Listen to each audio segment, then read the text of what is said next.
Mesdames, Messieurs, chers fidèles téléspectateurs de la télé des 7 merveilles, bonjour et merci pour votre fidélité sans cesse renouvelée à votre télévision. Merci de nous avoir choisis encore pour cette émission exceptionnelle de santé où nous recevons sur le plateau Dr Ephrem Messan. Il vient de l'ONG Groupe Chrétien contre le sida au Togo. Dr Ephrem Messan, bonjour et bienvenue sur les plateaux de TV7. Bonjour Bernard.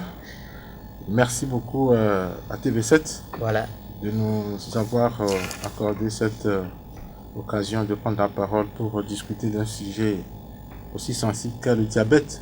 Oui.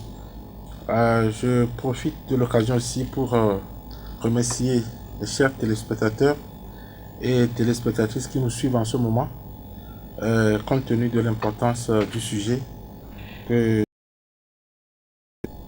Et aussi, je profite de l'occasion pour dire un grand merci à l'ONG Groupe Chrétien contre le sida au Togo, qui a initié cette émission avec l'appui de World Diabetes Foundation, qui est la fondation mondiale de lutte contre le diabète dans le monde.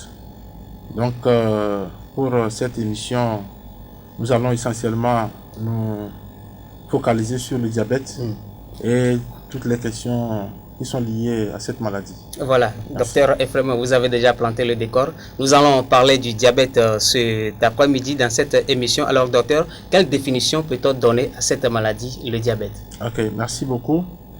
Le diabète est connu depuis, c'est pas une maladie qui nous est nouvelle. Et le diabète se définit comme une augmentation du glucose dans le sang, ce que nous appelons dans notre jargon médical une hyperglycémie. Et cette hyperglycémie est une hyperglycémie permanente, c'est-à-dire que la personne a un taux sanguin de glucose qui est au-dessus de la normale, et ceci de façon permanente. Donc c'est une maladie métabolique, c'est-à-dire due à un mauvais fonctionnement d'un organe qui est dans notre corps, qui est le pancréas, qui est l'organe qui sécrète une substance qu'on appelle l'insuline. Donc c'est le défaut de fonctionnement de cette insuline-là, soit par la sécrétion. Au niveau de la sécrétion, il y a une insuffisance de sécrétion d'insuline, ou bien l'insuline est normalement sécrétée, mais les cellules réceptrices de cette insuline-là ne sont pas en bon état pour pouvoir recevoir cette insuline-là et fonctionner comme cela se doit. Donc du coup, parce que l'insuline a pour rôle d'aider le sucre qui est dans le sang de passer du sang dans les muscles. C'est le rôle de l'insuline, d'intervenir pour que le sucre qui est contenu dans le sang puisse passer dans les cellules, dans les tissus et dans les muscles. Maintenant, s'il y a un défaut de réception de cette insuline-là qui est normalement sécrétée, le taux du sucre va rester élevé dans le sang sans rentrer dans les cellules. Donc ce qui fait qu'on aura un taux permanemment élevé de ce sucre-là dans le sang, et c'est ça qui explique le diabète. Oui. Soit l'insuline est sécrétée, elle n'est pas sécrétée, donc le sucre reste élevé, ou bien l'insuline est sécrétée mais elle n'agit pas comme cela se doit, et le sucre reste permanemment, constamment élevé dans le sang. Oui, vous parlez du taux du sucre, mais on peut avoir une idée sur le taux normal? Oui, le taux normal du sucre, c'est compris entre 0,70 g par litre et 1,10 g par litre. C'est une personne normale. Maintenant, on parle de diabète lorsque ce taux de glucose dans le sang est supérieur à 1,26 g par litre. Et ceci à 2 reprises. Un seul contrôle de la glycémie, qui est, la glycémie c'est le taux sanguin du glucose. Un taux de glycémie supérieur à 1,26, une seule fois ne suffit pas pour parler de diabète, mais il faut que la personne recontrôle une deuxième fois entre 1 ou 2 semaines d'intervalle et que ça reste permanemment supérieur à 1,26 g par litre pour qu'on parle de diabète. Et ceci à jeun, c'est-à-dire que la personne n'a rien mangé, et c'est lors de ce contrôle-là qu'on peut affirmer que la personne est diabétique. Ou bien, un deuxième cas de figure, la glycémie prise à n'importe quel moment de la journée, c'est une personne qui est supérieure ou égale à 2 grammes par litre, aussi est synonyme de diabète. Un troisième cas de figure, il y a une constante que nous contrôlons le plus souvent chez les patients diabétiques, que nous appelons l'hémoglobine glyquée. Si cette hémoglobine glyquée est supérieure à 6,5%, là, on peut aussi conclure que la personne est diabétique. Docteur, après toute cette définition, on peut dire que quand la maladie va déclencher dans l'organisme de l'homme, certainement que ça va présenter des signes. Oui. Quels seront ces signes? Oui, avant de venir sur les signes, je voulais aussi apporter une précision en disant que le diabète, il existe deux types. Il y a le diabète de type 1 et le diabète de type 2. Le diabète de type 1, c'est on dit généralement que c'est ce type de diabète qu'on rencontre chez les jeunes, chez les enfants et chez les adolescents. Et le diabète de type 2, c'est ça qui est plus fréquent chez les personnes âgées, les personnes en surpoids, les personnes obèses. Et ces deux types ont la même manifestation? Oui. Ces deux types ont la même manifestation pratiquement. Donc il n'y a pas de différence dans les signes de ces deux types de diabète. Donc pour ce qui concerne les signes du diabète, bon, ces signes n'arrivent pas dans l'ordre chronologique. Oui. Moi je ne vais pas les citer dans l'ordre chronologique, mais je vais juste les généraliser et un quelconque signe que je vais citer tout à l'heure doit alerter et pousser la personne à aller contrôler sa glycémie. Et parmi ces signes, je peux citer la polyurie. La polyurie, c'est le fait d'uriner beaucoup et très, très, très fréquemment. La fréquence des urines augmente, que ce soit dans la journée ou la nuit. La personne va se réveiller plusieurs fois dans la nuit pour uriner. Et même dans la journée, va uriner en abondance. Là, c'est un signe d'alerte. Si quelqu'un présente ce signe-là, il faut que la personne puisse aller contrôler sa glycémie. Et malgré la fréquence des urines, est-ce que les urines ont un aspect, disons, spécifique? Oui, j'en viens. D'accord. Le deuxième signe va apporter la réponse. Le deuxième signe. Le deuxième signe que je vais citer tout à l'heure va apporter la réponse à votre question. C'est la polydipsie. La polydipsie, c'est le fait de boire beaucoup. Quand la personne urine beaucoup, donc l'organisme est en manque d'eau et va réclamer de l'eau. Donc la personne aura tendance à boire beaucoup. Oui. Donc la personne peut boire jusqu'à 4-5 litres d'eau par jour, mais ne sera jamais satisfaite. Bien sûr, jamais satisfaite et va continuer par boire. Donc vous comprenez que autant la personne boit, autant la personne va uriner. Donc la couleur des urines peut varier. Et ça peut être clair, ça peut être... Mais ça n'a aucune importance en termes de relation avec le diabète. La couleur des urines n'intervient pas pour faire le diagnostic du diabète. L'essentiel est que la personne doit constater que au même moment où elle urine beaucoup, elle boit aussi beaucoup pour compenser les pertes. D'accord? Le troisième signe que je peux citer, c'est la polyphagie. La polyphagie, c'est que la personne mange beaucoup. Vous mangez beaucoup, vous mangez beaucoup. Pourquoi vous mangez beaucoup? Vous mangez beaucoup parce que la personne mange normalement le sucre qui doit rentrer dans les cellules, dans les tissus, dans les muscles, pour que l'organisme se sente vraiment en équilibre. Ce sucre-là ne rentre pas. L'organisme manquant de sucre, les cellules manquant de sucre, manquant d'énergie, vont réclamer de l'énergie et ça va déclencher la faim chez la personne. Donc la personne va continuer par manger, pas manger, pas manger et ne sera jamais satisfaite. D'accord? Et à la fin, il va commencer par maigrir. Ah bon? Oui, ce qui est normal. Le fait qu'il mange, le fait qu'il mange, mais que cette nourriture ne rentre pas dans son organisme pour jouer le rôle que ça doit jouer. Donc ça fait que la personne va commencer par maigrir. Donc il y aura l'amaigrissement et à la longue, la personne va se sentir vraiment très fatiguée. Vous voyez, étant donné qu'il mange, mais la nourriture ne joue pas son rôle, cette personne-là va être fatiguée de façon permanente et c'est quand on a ces signes-là qu'on va faire sa glycémie. Et là, si la glycémie est supérieure à jeun, bien sûr, à 1,26 g, là, la personne est déclarée diabétique. D'accord. Et ceci à 2 reprises. Et donc, ces signes sont valables pour les deux types? Oui, ces signes-là sont valables pour les deux types de diabète, que ce soit le diabète de type 1 ou le diabète de type 2. Voilà. D'accord. Alors, on va parler maintenant des facteurs de risque du diabète, docteur.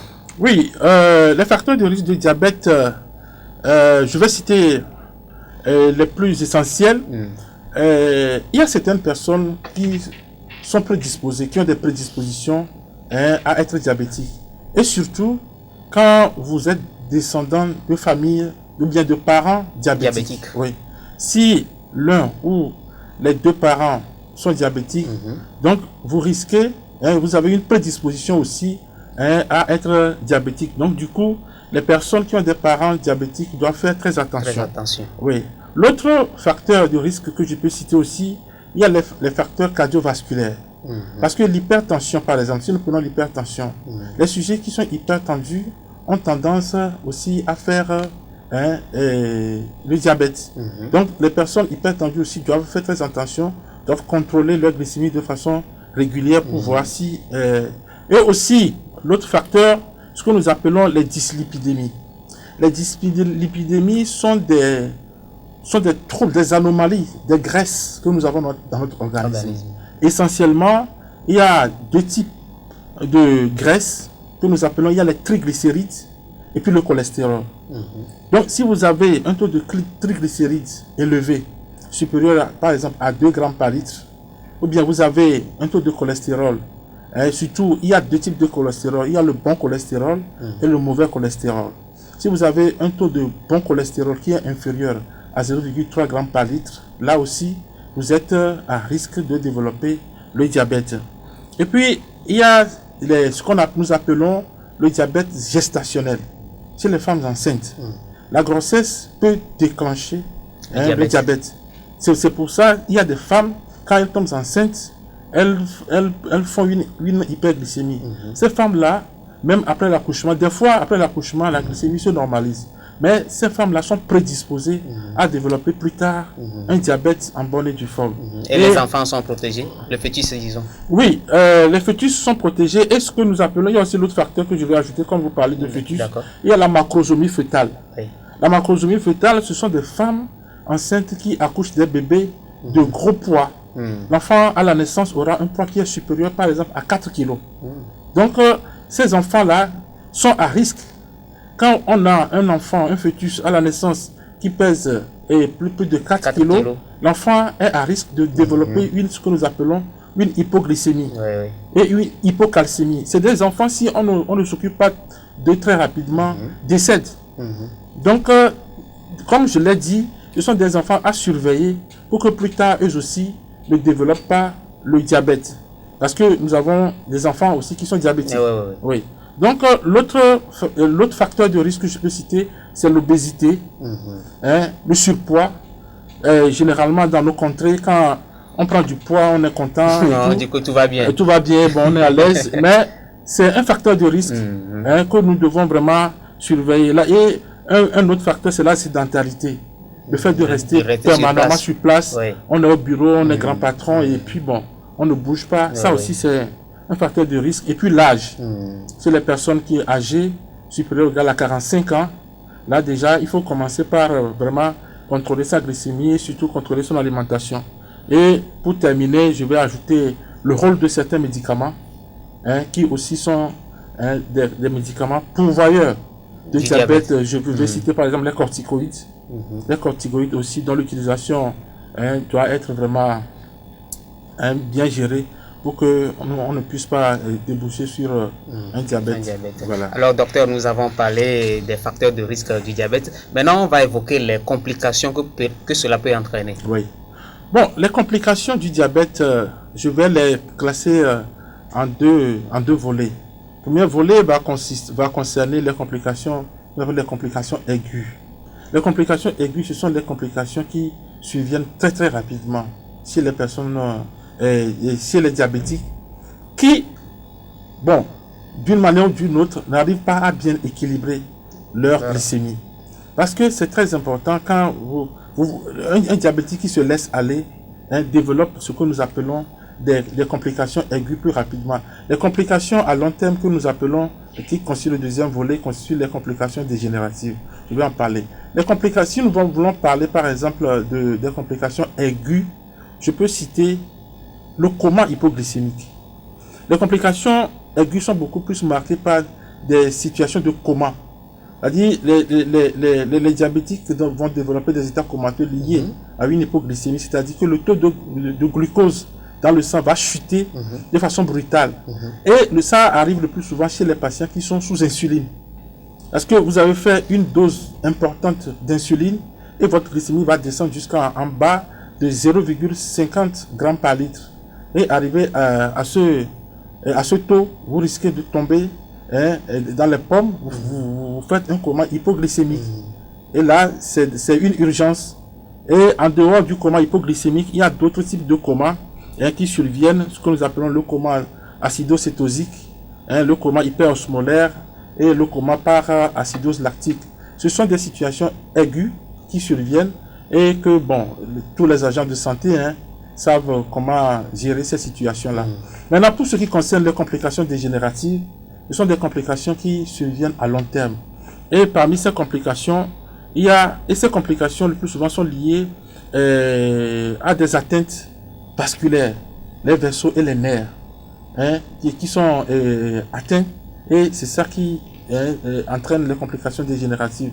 Je peux citer les complications au niveau du cœur, les cas d'infarctus du myocarde, ce que nous appelons généralement la crise cardiaque. C'est une des complications.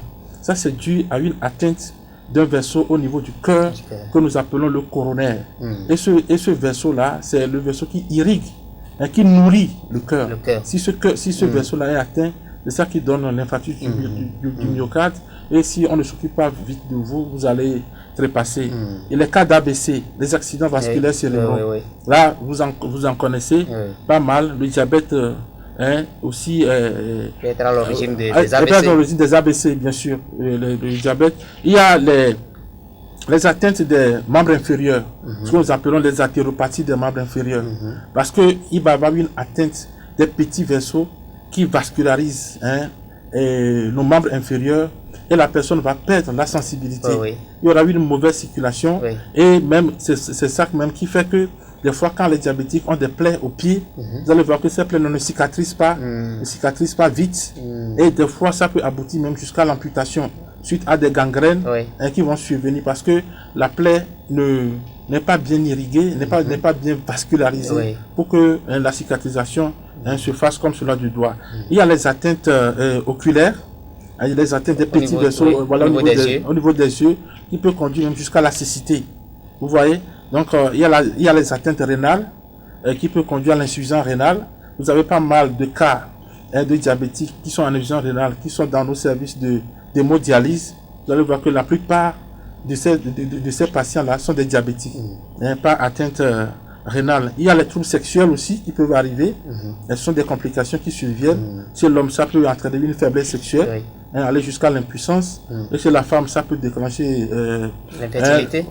Non, pas l'infertilité, mais ça peut être ce que nous appelons la frigidité. C'est-à-dire, le désir n'est plus là. Elle n'a plus cette envie. Voilà, elle n'a plus cette envie. Ou bien, bon, au cours de l'acte, elle ne ressent rien du tout. Donc, il y a aussi cette situation. Il y a des situations, les personnes diabétiques ont plus tendance à développer des infections à répétition parce que le sucre est un aliment que les microbes aiment beaucoup. Donc là, il y a le sucre, les microbes viennent se multiplier. Et puis, il y a les neuropathies, comme je viens de dire, les atteintes des nerfs. Et docteur, après tout cela, comment peut-on éviter cette maladie? Est-ce qu'on peut prévenir le diabète? Oui. Le diabète, nous pouvons tous prévenir le diabète, surtout le diabète de type 2. Le diabète de type 2, nous pouvons le prévenir et par des moyens simples, en contrôlant notre poids, par exemple. Le simple fait que nous allons contrôler notre poids peut nous aider à pouvoir éviter le diabète. Quand vous constatez que vous commencez par prendre du poids, là, il faut faire attention. Parce que nous tous, nous avons ce qu'on appelle un poids santé que nous tous pouvons calculer. Il y a une formule classique qui permet de calculer ça. Donc, si vous avez votre poids santé, et vous devez surveiller votre poids santé pour ne pas dépasser. Quand vous dépassez là, il faut vraiment revoir votre alimentation. C'est pour ça que je parle que nous devons avoir aussi une alimentation saine. Avoir une alimentation saine et faire de l'exercice physique. C'est très important. Et cet exercice physique ne doit pas être juste par semaine. Il faut que cet exercice physique-là soit régulier. Nous devons faire des exercices physiques réguliers. Arriver, si nous arrivons à faire peut-être 30 minutes de marche. Hein. Marche accélérée. Bon, ça dépend. N'importe quelle marche. L'essentiel, il ne suffit pas de marcher. Merci d'apporter cette précision. Si vous marchez, il faut transpirer. Si vous voulez vraiment perdre du poids, perdre de la graisse, si vous marchez que vous ne transpirez pas, vous n'avez encore rien fait. Parce que c'est le fait de transpirer, qui symbolise, ou bien qui signale que vous êtes en train de libérer, voilà, de brûler le surpoids. Voilà, de brûler de la graisse. Oui. Mais si vous ne transpirez pas, vous marchez tout doucement, vous quittez Asigame pour venir à Jidogame. Si vous marchez tout doucement, lentement, vous ne transpirez pas. Vous n'avez pas de résultat. Il n'y aura pas de résultat. Donc, il faut veiller à cela, c'est très important. Et comme je l'ai dit tout à l'heure, il faut éviter le gras. Évitons le gras. Il ne faut pas manger beaucoup de gras. Évitons les sucres, les aliments sucrés. Il faut que vraiment nous puissions éviter tout ça. Maintenant, docteur, on va parler de la prise en charge. Oui, bon, la prise en charge du diabétique se situe à deux niveaux. Il y a les mesures hygiéno-diététiques que le diabétique doit vraiment suivre. Et puis, il y a les moyens médicamenteux. Si nous parlons des mesures hygiéno-diététiques, je pense que nous tous nous convenons que nous savons que le tabac et l'alcool ne sont pas bons pour la santé. Et le diabétique doit tout faire pour éviter le tabac, le tabac et l'alcool. Il n'est pas interdit aux diabétiques de faire du sport. Au contraire, le diabétique peut faire du sport. Ça va l'aider à avoir beaucoup plus recours, que ce soit l'insuline ou bien que ce soit les médicaments, ce que nous appelons les antidiabétiques oraux. Ça va l'aider à avoir recours à ces médicaments-là. Donc maintenant, pour ce qui concerne les moyens médicamenteux, donc il y a l'insuline. Il y a l'insuline que l'on s'injecte, que ce soit pour le type 1 ou le type 2. Il y a l'insuline qui est utilisée. Parce que l'insuline est à la fois utilisée pour le diabète type 1 et le type 2. Et plus spécifiquement même pour le diabète de type 1. Le type 1 est insulinodépendant. Quand vous êtes diabétique de type 1, ça c'est l'insuline. Il n'y a pas question de médicaments. Mais si vous êtes de type 2, là, vous pouvez prendre les médicaments ou bien utiliser l'insuline. Ça dépend, bien associer les deux. Oui, on va parler un peu de ceux qui prennent de l'alcool et puis de la drogue. Quel type de diabète pour eux? Non, ça n'a pas de type. Non. On n'a pas cité le tabac et l'alcool parmi les facteurs de risque, non. Mais seulement pour ne pas aggraver, la maladie, toute personne qui est diabétique doit éviter. Oui, c'est d'éviter de consommer l'alcool, la drogue et puis le tabac de façon générale. D'accord. Oui. Je rappelle aux fidèles téléspectateurs que nous recevons ici sur le plateau Dr Ephrem Messan. Il vient de l'ONG Groupe Chrétien contre le sida au Togo. C'est lui qui nous parle du diabète. On a parcouru pas mal de questions. Docteur, un petit mot de fin pour clôturer cette émission. Oui, un petit mot de fin pour clôturer cette émission. Je dirais que le diabète est un problème de santé publique.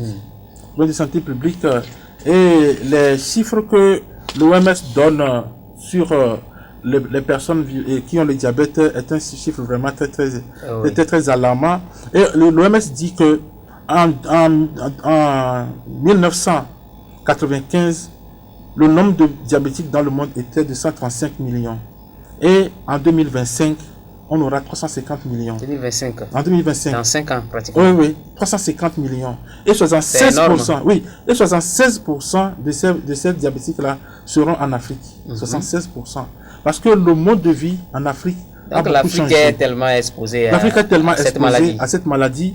Donc, il faut qu'on puisse prendre des mesures. Vous voyez, avec les émigrants, on ne veut plus faire du sport, on sort, on monte sur des émigrants et tout ça là. La sédentarité y contribue énormément. Et docteur, maintenant on va parler du Togo. Oui, pour le Togo, en 2017, la prévalence du diabète au Togo était de 4,5%. Et on a eu à enregistrer près de 2908 décès qui sont liés au diabète. Donc c'est des chiffres qui doivent attirer notre attention Et comme on le dit généralement, prévenir vaut mieux que guérir. Il faut que nous puissions prendre des mesures pour que cette maladie-là soit vraiment évitée. Voilà, que cette maladie soit vraiment évitée. Chers téléspectateurs, nous sommes ainsi arrivés à la fin de cette émission. Je vous rappelle que nous avons reçu en plateau Dr Ephrem Messan. Il vient de l'ONG Groupe Chrétien contre le sida au Togo. Nous sommes ainsi une fois encore arrivés. Merci de nous avoir suivis et bonne suite de nos programmes.